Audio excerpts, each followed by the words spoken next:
Hi welcome to mass learning hub. നമ്മൾ നോക്കാൻ പോകുന്ന BCOC 137 കോർപ്പറേറ്റ് അക്കൗണ്ടിങ്ങിൻ്റെ unit 8 accounting of holding companies.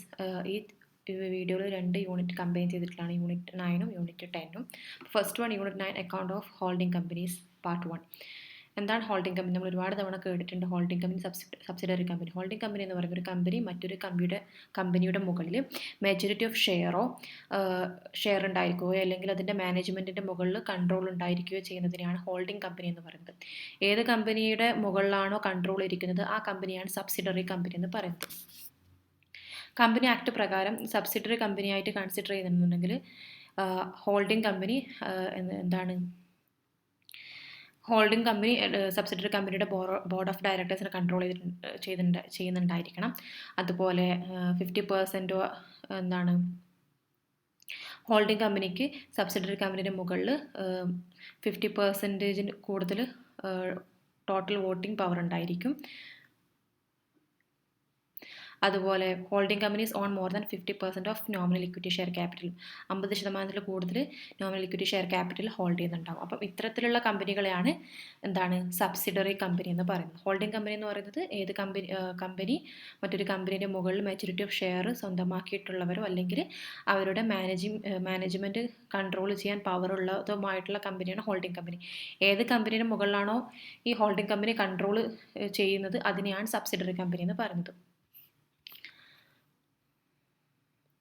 Holding company എന്താണ് ഗുഡ്സ് പ്രൊഡ്യൂസ് ചെയ്യുകയോ സർവീസസ് കൊടുക്കുകയോ ചെയ്യില്ല. പക്ഷേ അവർ സിമ്പിൾ എന്ത് ചെയ്യും? സബ്സിഡറി കമ്പനിയുടെ ഷെയർസ് ഓൺ ചെയ്യുകയും അതിനെ കൺട്രോൾ ചെയ്യും, ഇൻഫ്ലുവൻസ് ചെയ്യുകയും ചെയ്യും. അപ്പോൾ ഹോൾഡിംഗ് കമ്പനി ആക്ട് പ്രകാരം a company that owns and control one or more subsidiaries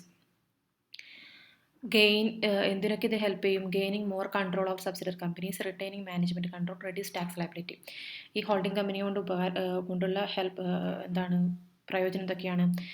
എന്താണ്? സബ്സിഡറി കമ്പനിയുടെ മുകളിൽ കൂടുതൽ കൺട്രോൾ ലഭിക്കുകയും മാനേജ്മെൻറ്റ് കൺട്രോൾ ഉണ്ടാവും, ടാക്സ് ലയബിലിറ്റി റെഡ്യൂസ് ചെയ്യുകയും ചെയ്യുന്നു. സബ്സിഡറി കമ്പനി ആക്ട്സ് പ്രകാരം എങ്ങനെയാണ്? 2 ടൈപ്പ് ഉണ്ട്. ഒന്ന് സബ്സിഡറി കമ്പനി 2 ടൈപ്സ് ഉണ്ട്. എങ്ങനെയാണ്? ഹോളി ഓൺഡ് സബ്സിഡറി ഉണ്ട്, പാർഷ്യലി ഓൺഡ് സബ്സിഡറി ഉണ്ട്. ഹോളി ഓൺഡ് സബ്സിഡറി എന്ന് പറഞ്ഞാൽ holding company 100% of share or voting rights എന്ത് ചെയ്തിട്ടുണ്ടാകും? അവരുടെ കയ്യിലുണ്ടാവും. ഈ സബ്സിഡറി കമ്പനിയുടെ 100% എന്താണ് ഷെയറും അതുപോലെ വോട്ടിംഗ് റൈറ്റ്സും ഹോൾഡിംഗ് കമ്പനിയുടെ കയ്യിലുണ്ടെങ്കിൽ അതിനെന്ത് പറയും? ഹോളി ഓൺഡ് സബ്സിഡറി എന്ന് പറയും. പാർഷ്യലി ഓൺഡ് സബ്സിഡറി എന്ന് പറഞ്ഞാൽ 50% എന്താണ് 50%ൻ്റെ മുകളിലും എന്നാൽ 100% താഴെയുമായിട്ടുള്ള ഷെയർ ഈ ഹോൾഡിംഗ് കമ്പനി ഓൺ ചെയ്തിട്ടുണ്ടാവും. അതിനെയാണ് പാർഷ്യലി ഓൺഡ് സബ്സിഡറി എന്ന് പറയുന്നത്. അപ്പോൾ ബാക്കിയുള്ള ഷെയർ എന്ത് ചെയ്യും? മൈനോറിറ്റി ഷെയർ ഹോൾഡേഴ്സ് ആയിരിക്കും. ഔട്ട്സൈഡേഴ്സ് ആയിട്ടുള്ള മറ്റുള്ള ഷെയർ ഹോൾഡേഴ്സ് എന്താണ് ഓൺ ചെയ്യുന്ന ഷെയറാണ് ബാക്കിയുള്ളത്. ഈ 50% ബാക്കിയുള്ള ഷെയർ പുറത്തുള്ള 50% കൂടുതലാണ് ഹോൾഡിംഗ് കമ്പനി എന്താണ് ഈ പാർഷ്യലി ഓൺഡ് സബ്സിഡറി എന്ന് പറയുന്നത്. ഹോൾഡിംഗ് കമ്പനി 50% കൂടുതലും പക്ഷെ 100% കുറവുമായിട്ടായിരിക്കും എന്താണ് അവർ ഷെയർ ഓൺ ചെയ്തിട്ടുണ്ടായിരിക്കുക. ബാക്കി വരുന്ന ഷെയർ എന്ത് ചെയ്യും? മൈനോറിറ്റി ഷെയർ ഹോൾഡേഴ്സ് ആയിരിക്കും. അവരാണത് ബിലോങ് ചെയ്യുന്നുണ്ടാവുക. Whose interest in the company is called, അവരുടെ ഇൻട്രസ്റ്റ് എന്ത് പറയും? മൈനോറിറ്റി ഇൻട്രസ്റ്റ് എന്ന് പറയുന്നത്. അങ്ങനെ കാൽക്കുലേറ്റ് ചെയ്യുന്നതൊക്കെ താഴെ നമ്മൾ നോക്കുന്നുണ്ട്. ഹോൾഡിംഗ് കമ്പനിയുടെ പ്രധാനപ്പെട്ട ലക്ഷ്യം എന്താണ്? Eliminate competition between companies, benefits from large scale production, ensures a stable market for products, maintain steady supply for raw materials. Type of holding companies എന്തൊക്കെയാണെന്ന് നോക്കാം. പ്യുവർ ഹോൾഡിംഗ് കമ്പനീസ് അഥവാ existing only to own share in other companies. ഇത്തരത്തിലുള്ള company എന്തിനാണ് existed ആയിട്ടുള്ളത്? മറ്റുള്ള കമ്പനിയുടെ share own ചെയ്യുന്നതിന് മാത്രമായിട്ടുള്ളതാണ് pure holding company. Mixed holding company എന്ന് പറഞ്ഞു കഴിഞ്ഞാൽ അവർ സബ്സിഡറി കമ്പനീസിൽ ഷെയർ ഓൺ ചെയ്തിട്ടുണ്ടാവും, അവരവരുടെ സ്വന്തം ബിസിനസ് റണ്ണും ചെയ്യുന്നുണ്ടാവും. അത്തരത്തിലുള്ള കമ്പനികളെയാണ് മിക്സ്ഡ് ഹോൾഡിംഗ് കമ്പനി എന്ന് പറയുക. ഇമ്മീഡിയറ്റ് ഹോൾഡിംഗ് കമ്പനി എന്ന് പറഞ്ഞു കഴിഞ്ഞാൽ മറ്റൊരു കമ്പനിയുടെ മുകളിൽ കൺട്രോൾ ചെയ്യുകയും അതുപോലെ തന്നെ ഈ കമ്പനീനെ വേറൊരു കമ്പനി കൺട്രോൾ ചെയ്യുന്നുണ്ടാകും. അത്തരത്തിലുള്ള കമ്പനിയാണ് ഇമ്മീഡിയറ്റ് ഹോൾഡിംഗ് കമ്പനി എന്ന് പറയുന്നത്. ഇൻ്റർമീഡിയറ്റ് ഹോൾഡിംഗ് കമ്പനി എന്ന് പറഞ്ഞാൽ A company that is both holding company and subsidiary of A larger corporation. Company എന്താണ്? ഹോൾഡിംഗ് കമ്പനിയാണ്, അതുപോലെ തന്നെ സബ്സിഡറി കമ്പനിയാണ്. അത്തരത്തിലുള്ള കമ്പനിയാണ് ഇൻ്റർമീഡിയറ്റ് ഹോൾഡിംഗ് കമ്പനി എന്ന് പറയുന്നത്.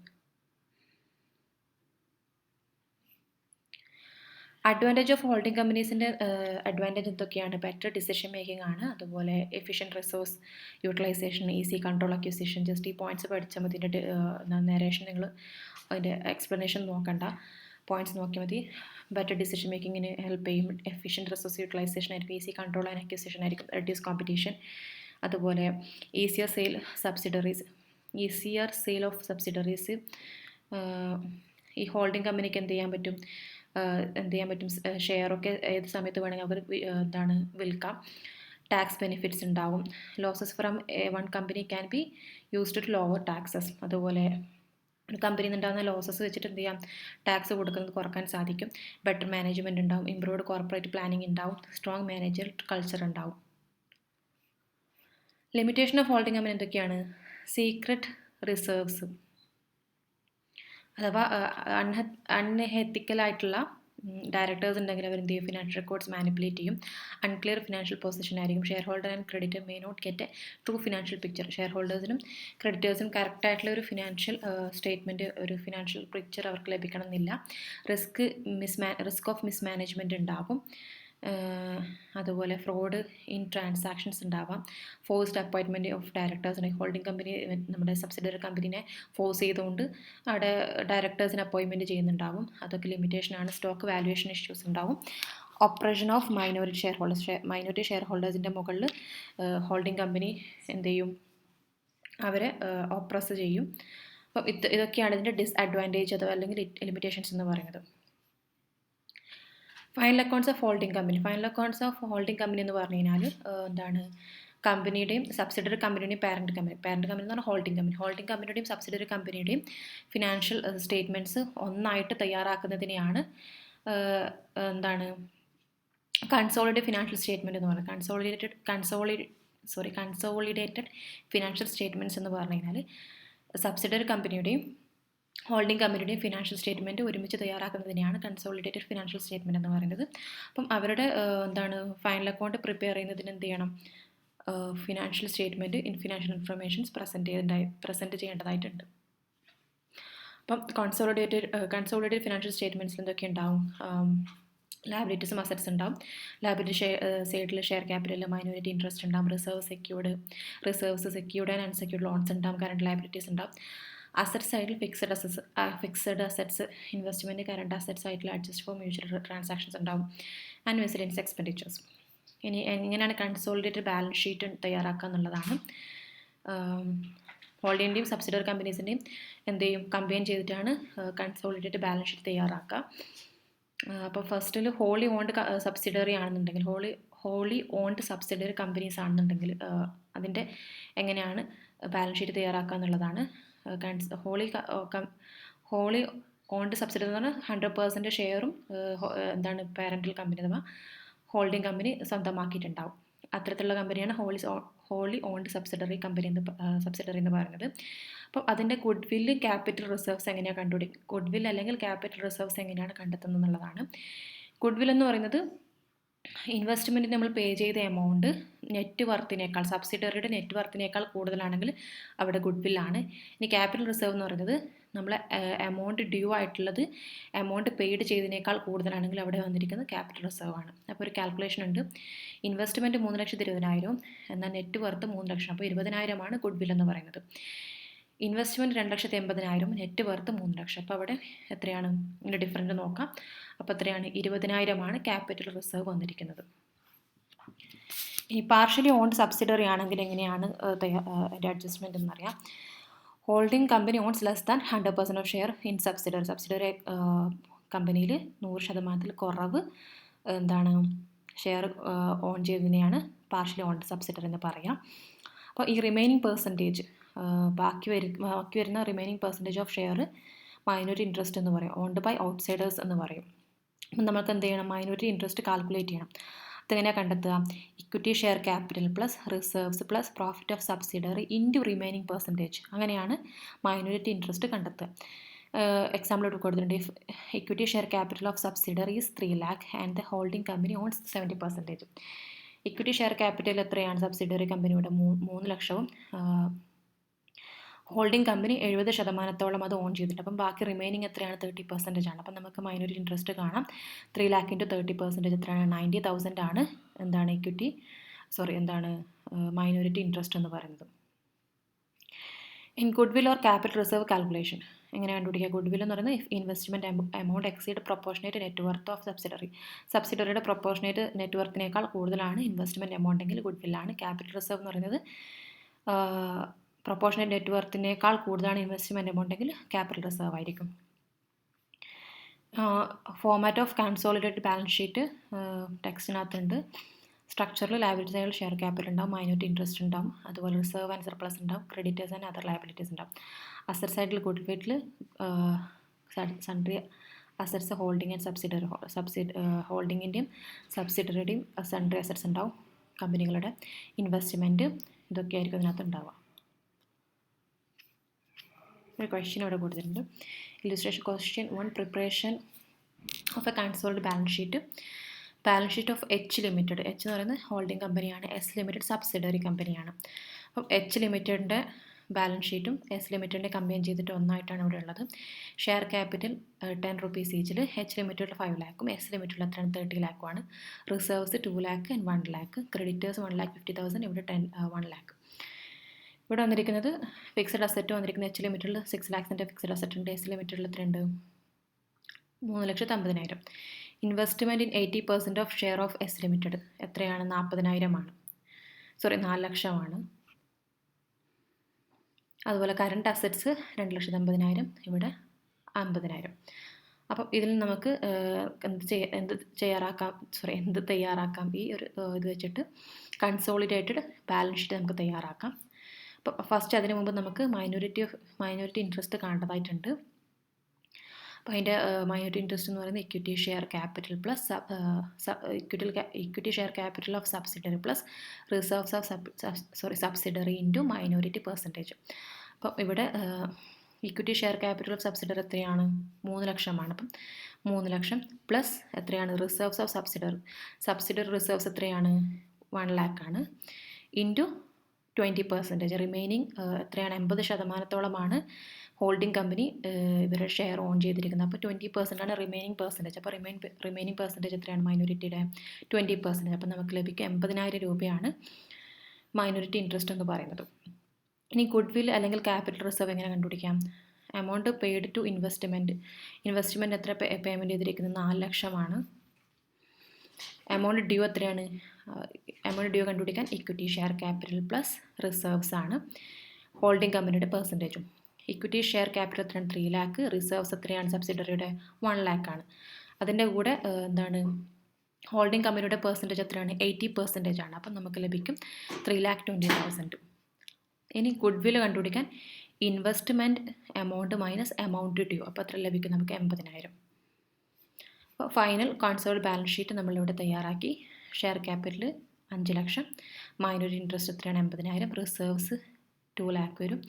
ക്രെഡിറ്റ് എച്ച് ലിമിറ്റഡിൻ്റെ എസ് ലിമിറ്റഡിൻ്റെ ചേർത്തിട്ട് എത്രയാണ്? 2,50,000. അസറ്റ് സൈഡിൽ goodwill 80,000. Fixed asset H limited S ലിമിറ്റഡിൻ്റെയും കൂടിയിട്ട് എത്രയാണ്? 9,50,000. Current asset H limited S ലിമിറ്റഡിൻ്റെയും കൂടി 3 lakh. അപ്പം ഇത്രയാണ് ഈ ചാപ്റ്ററിനകത്തുള്ളത്. Next chapter unit 10 accounts of holding companies part 2. നമ്മൾ മുകളിൽ പറഞ്ഞ സെയിം കാര്യം തന്നെയാണ്. ഡിഫറൻസ് നോക്കാം between holy owned and partially owned subsidiaries.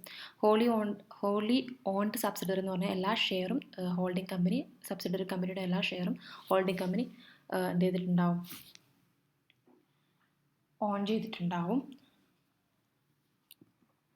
അതുപോലെ പാർഷ്യലി ഓൺഡ് സബ്സിഡറി എന്ന് പറഞ്ഞു കഴിഞ്ഞാൽ ഒരു 50% മുകളിലും 100% താഴെയുമായിട്ടുള്ള share majority of shares own ചെയ്തിട്ടുണ്ടാകും. ബാക്കിയുള്ളത് minorities share holders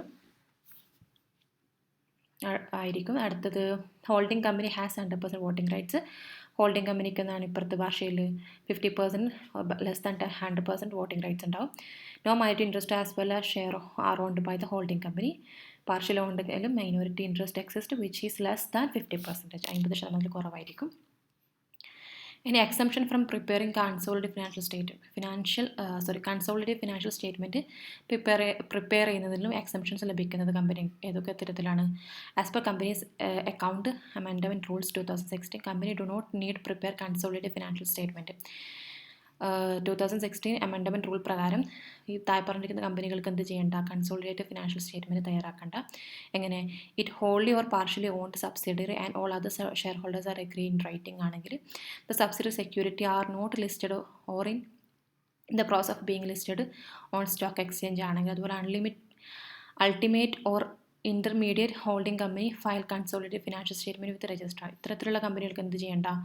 consolidated financial statement തയ്യാറാക്കേണ്ട ആവശ്യമില്ല. അടുത്ത കൺസോളിഡേറ്റ് ഫിനാൻഷ്യൽ സ്റ്റേറ്റ്മെൻറ്റ് നമ്മൾ നേരത്തെ പറഞ്ഞു, അഥവാ CFS എന്ന് പറയുന്നത് ഫിനാൻഷ്യൽ പൊസിഷൻ അറിയുന്നതിന് വേണ്ടി തയ്യാറാക്കുന്ന പ്രസൻറ്റ് ചെയ്യുന്നൊരു ഫിനാൻഷ്യൽ സ്റ്റേറ്റ്മെൻ്റ് ആണ്. അത് സബ്സിഡറി കമ്പനിയുടെയും ഹോൾഡിംഗ് കമ്പനിയുടെയും കമ്പൈൻ ചെയ്തിട്ട് അതിനെ ഒരൊറ്റ എൻറ്റിറ്റിയായി കണക്കാക്കിക്കൊണ്ടാണ് ഇത്തരത്തിലുള്ള ഫിനാൻഷ്യൽ സ്റ്റേറ്റ്മെൻറ്റ് തയ്യാറാക്കുക. ഈ സ്റ്റേറ്റ്മെൻറ്റിലൊക്കെ എന്തൊക്കെ തരത്തിലുള്ള ഇൻഫർമേഷൻ നമുക്ക് ലഭിക്കും? Economic resource owned by the group, the groups obligation, the financial performance of the group. ഇത്രയും കാര്യങ്ങൾ നമുക്ക് ഈ സ്റ്റേറ്റ്മെൻറ്റ് തയ്യാറാക്കുമ്പോൾ ലഭിക്കും. അക്കൗണ്ടിംഗ് സ്റ്റാൻഡേർഡ് ഫോർ CFSൻ്റെ അക്കൗണ്ടിംഗ് സ്റ്റാൻഡേർഡ് എന്ന് പറയുന്നത് governed by accounting standard 21 issued by ICAI. Benefits of consolidate financial statement ഒക്കെയാണ്? സിംഗിൾ സോഴ്സ് ഓഫ് ഇൻഫർമേഷൻ ആണ്. നമുക്ക് രണ്ട് സബ്സിഡറിയുടെയും അതുപോലെ ഹോൾഡിംഗ് കമ്പനിയുടെയും ഇൻഫർമേഷൻസ് നമുക്ക് അവിടെ നിന്ന് തന്നെ ലഭിക്കും. അതുപോലെ return on investment, show holding companies share in subsidiary profits കാണിക്കും. ലിക്വിഡിറ്റി അനലൈസിസ് ഉണ്ടാകും. Help assess financial strength of the group. Efficiency measurement, investors can evaluate the company's performance. എന്ത് ചെയ്യാൻ പറ്റും? ഇൻവെസ്റ്റേഴ്സിന് കമ്പനിയുടെ പെർഫോമൻസ് ഇവാലുവേറ്റ് ചെയ്യാൻ സാധിക്കും. Intrinsic value of shares help determine the actual worth of the company's share. കമ്പനിയുടെ actual ഷെയറിൻ്റെ worth എത്രയാണെന്ന് മനസ്സിലാക്കാൻ സാധിക്കും ഇതിലൂടെ. ഡിസ്അഡ്വാൻറ്റേജ് എന്താണ്? മിസ്ലീഡിങ് ഇൻഫർമേഷൻസ് വരാൻ സാധ്യതയുണ്ട്. If subsidiary have different operations it can confuse investors. അതുപോലെ കൺസീൽമെൻറ്റ് ഓഫ് ഇൻഫർമേഷൻ ഒളിപ്പിച്ച് വെക്കാവുന്നതിനും സാധ്യതയുണ്ട്. ഇമ്പോർട്ടൻറ്റ് ഡീറ്റെയിൽസ് എന്ത് ചെയ്യും? ചിലപ്പം ഹിഡൻ ആയിട്ട് വെക്കും അക്കൗണ്ട് മെർജ് ചെയ്യുന്ന സമയത്ത്. ഇനി സ്റ്റെപ്സ് നമ്മൾ പ്രിപ്പയർ ചെയ്യുമ്പോൾ ശ്രദ്ധിക്കേണ്ട കാര്യങ്ങൾ എന്തൊക്കെയാണ്? Consolidate financial statement. Eliminate investment cost. Remove the cost of investment subsidiaries from the parent's account. അതുപോലെ എന്ത് ചെയ്യണം? Goodwill recognition. If the purchase price is higher than the subsidiaries net asset record the difference as goodwill. ഈ purchase price നമ്മുടെ subsidiary net അസറ്റിനേക്കാൾ കൂടുതലാണെന്നുണ്ടെങ്കിൽ അതിനെ ആ ഡിഫറൻസിനെ ഗുഡ് വില്ലായിട്ട് റെക്കോർഡ് ചെയ്യും. ക്യാപിറ്റൽ റിസർവ് നമ്മൾ മുകളിൽ പറഞ്ഞു. The purchase price lower record the difference as a capital reserve. ഇനി പർച്ചേസ് പ്രൈസ് കുറവാണെന്നുണ്ടെന്നുണ്ടെങ്കിൽ എന്ത് ചെയ്യും? സബ്സിഡറി നെറ്റ് അസറ്റുമായിട്ട് പർച്ചേസ് പ്രൈസ് കുറവാണെന്നുണ്ടെങ്കിൽ എന്ത് ചെയ്യും? ആ ഡിഫറൻസ് ക്യാപിറ്റൽ റിസർവ് ആയിട്ട് റെക്കോർഡ് ചെയ്യും. Adjust minority interest deduct the minority share from groups income. അതുപോലെ present minority interest in the balance sheet show it separately from the parent companies equity. എന്ത് ചെയ്യണം? Minority interest എന്ത് ചെയ്യണം? Balance ഷീറ്റിൽ separate ആയിട്ട് തന്നെ അത് കാണിക്കണം. ഇനി accounting for dividend from subsidiaries. നമ്മൾക്ക് if holding company receive dividend from subsidiary pre acquisition profit record.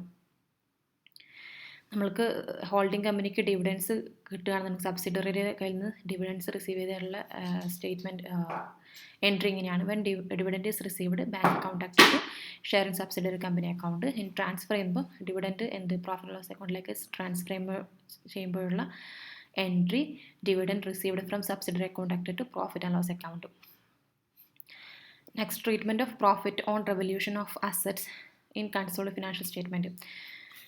നമ്മൾ പാരൻറ്റിങ് കമ്പനി അഥവാ ഹോൾഡിംഗ് കമ്പനിയും അതുപോലെ ഹോൾഡിംഗ് കമ്പനി സബ്സിഡറി കമ്പനിയിൽ എന്താണ് കൈവശം അവരുടെ ഷെയറുകൾ കൈവശം വെക്കുകയും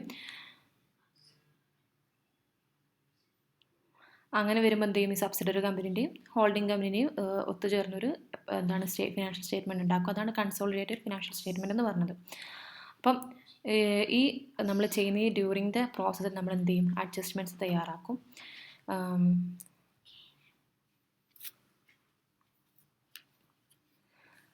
profit on revaluation of assets എന്ന് പറയുമ്പോൾ profit on revaluation of assets എന്ന് പറഞ്ഞാൽ such as land, building of machinery, is recording the consolidated financial statement. നമ്മളെന്താണ് നമുക്ക് അവിടെ അതിൽ നിന്ന് കിട്ടിയിരിക്കുന്ന അസറ്റ്സൊക്കെ അഥവാ ലാൻഡ്, ബിൽഡിംഗ്, മെഷീനറി ഇതൊക്കെ കൺസോൾഡ് ഫിനാൻഷ്യൽ സ്റ്റേറ്റ്മെൻറ്റ് നമ്മൾ റെക്കോർഡ് ചെയ്യും. This profit is added to equity, share capital, reserve and profit. ഈ പ്രോഫിറ്റ് എവിടത്തേക്ക് ആഡ് ചെയ്യും? ഇക്വിറ്റി, ഷെയർ ക്യാപിറ്റൽ, റിസർവ്സിൽ, അതുപോലെ profit and loss account of the consolidated balance sheet as it effect the net worth of the companies entity. ഇത് എന്ത് ചെയ്യും? കമ്പനിയുടെ net വർത്തിനെ എന്ത് ചെയ്യുന്നുണ്ട്? ഇത് എഫക്റ്റ് ചെയ്യുന്നുണ്ട്.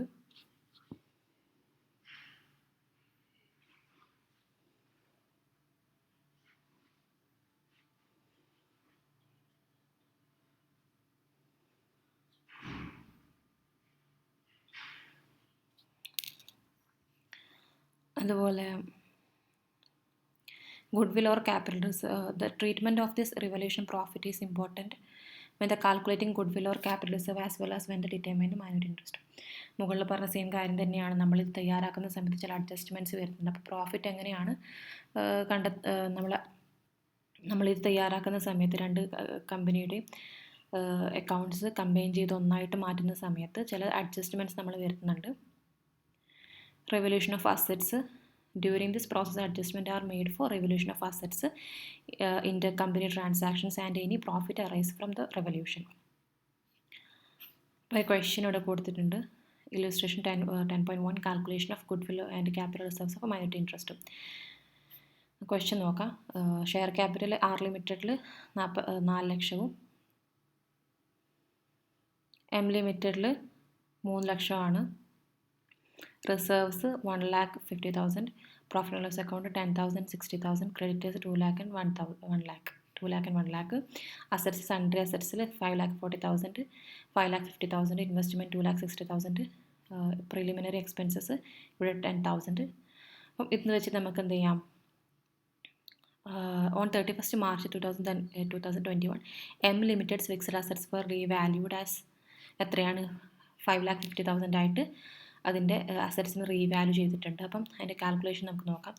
Step 1, calculation of goodwill or capital reserve. ഞാൻ കണ്ടുപിടിക്കാം. Amount pay to M limited share എത്രയാണ്? 2,60,000 ആണ്. എമൗണ്ട് ഡ്യൂ ആയിട്ടുള്ളത് ഈ സൈഡിലെ എമൗണ്ടൊക്കെ നമ്മൾ കൂട്ടുക. 3,50,000, 60,000, 50,000, 10,000 ഇൻറ്റു 70% അപ്പോൾ നമുക്ക് ലഭിക്കും 3,15,000 രൂപ. ഇനി ക്യാപിറ്റൽ റിസർവ് എങ്ങനെ കാണാം? Amount paid minus amount due. അപ്പം 2,60,60,000 പേയ്മെൻറ്റ് എമൗണ്ട് പെയ്ഡ് ചെയ്തിരിക്കുന്നത്.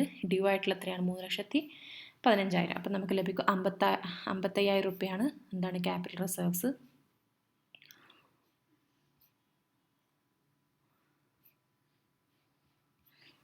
ഇൻവെസ്റ്റ്മെൻറ്റിൽ ഈ എമൗണ്ടാണ് 2,60,60,000 amount paid M limited share എന്ന് പറയുന്നത്. അങ്ങനെയാണ് ഈ എമൗണ്ട് കിട്ടിയിരിക്കുന്നത്. ഇനി കാൽക്കുലേഷൻ ഓഫ് മൈനോറിറ്റി ഇൻട്രസ്റ്റ് നമുക്ക് കാണണം. അപ്പോൾ ഈ എമൗണ്ട് ഇവിടെയുള്ള എല്ലാ എമൗണ്ടും നമ്മൾ എന്ത് ചെയ്യുക? ആഡ് ചെയ്യുക. ഇൻറ്റു നമ്മൾ ബാക്കിയുള്ളത് എത്രയാണ്? മൈനോറിറ്റി പെർസെൻറ്റേജ് എത്രയാണ്? 30% ആണ്. അപ്പോൾ നമുക്ക് ലഭിക്കും 1,35,000. ഇനി ഇതൊക്കെ വെച്ച് നമുക്ക് കൺസോൾഡ് ബാലൻസ് ഷീറ്റ് തയ്യാറാക്കാം. ഷെയർ ക്യാപിറ്റൽ എത്രയാണ്? 4 ലക്ഷം. മൈനോറിറ്റി ഇൻട്രസ്റ്റ് എത്രയാണ്? 1,35,000. റിസർവ്സ് എത്രയാണ്? 1 lakh. Profit and loss account 1 lakh. Capital reserve എത്രയാണ്? 55,000 നമ്മൾ മുകളിൽ കണ്ടുപിടിച്ചു. ക്രെഡിറ്റേഴ്സ് ആറിൻ്റെയും എമ്മിൻ്റെയും കൂടിയിട്ട് 3 ലക്ഷം. ഇനി sundry asset R limited 5,40,000, M ലിമിറ്റഡിന് 5,50,000 ചേർത്തിട്ട് 10,90,000 രൂപയാണ്. അപ്പം ടോട്ടൽ എത്രയാണ്? 10,90,000 ടോട്ടൽ വരുന്നത്. ഇങ്ങനെയാണ് ഇതിൻ്റെ കൺസോൾഡ് ബാലൻസ് ഷീറ്റ് തയ്യാറാക്കിയിരിക്കുന്നത്.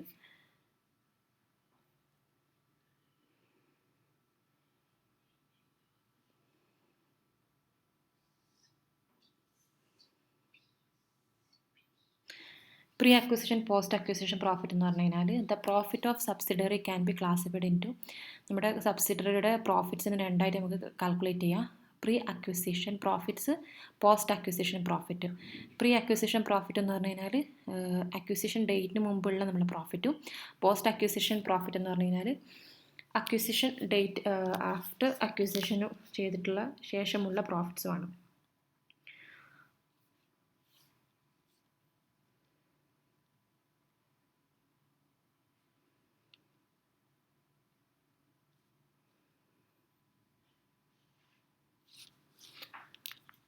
ഇപ്പം pre acquisition profit are treated as a capital profit. Pre acquisition പ്രോഫിറ്റിനെ ക്യാപിറ്റൽ പ്രോഫിറ്റ് ആയിട്ടാണ് കൺസിഡർ ചെയ്യുക. അതെന്ത് ചെയ്യും, ഗുഡ്വില്ലും ക്യാപിറ്റൽ റിസർവും കാൽക്കുലേറ്റ് ചെയ്യുന്നതിന് വേണ്ടി യൂസ് ചെയ്യും. പോസ്റ്റ് അക്വിസിഷൻ പ്രോഫിറ്റിനെ റവന്യൂ പ്രോഫിറ്റ് ആയിട്ടാണ് കണക്കാക്കുക. അതിനെന്ത് ചെയ്യും, കൺസോളിഡേറ്റഡ് പ്രോഫിറ്റ് ആൻഡ് ലോസ് അക്കൗണ്ടിലേക്ക് എന്ത് ചെയ്യും, അതിനെ ആഡ് ചെയ്യും. അതുപോലെ പ്രീ ആൻഡ് പോസ്റ്റ് അക്വിസിഷൻ പ്രോഫിറ്റിൻ്റെ ഒരു ക്വസ്റ്റ്യൻ ഇവിടെ കൊടുത്തിട്ടുണ്ട്. ടെക്സ്റ്റിൽ ജസ്റ്റ് നോക്കിയാൽ മതി എങ്ങനെയുണ്ട് കാൽക്കുലേഷൻ വന്നിരിക്കുന്നതെന്ന്.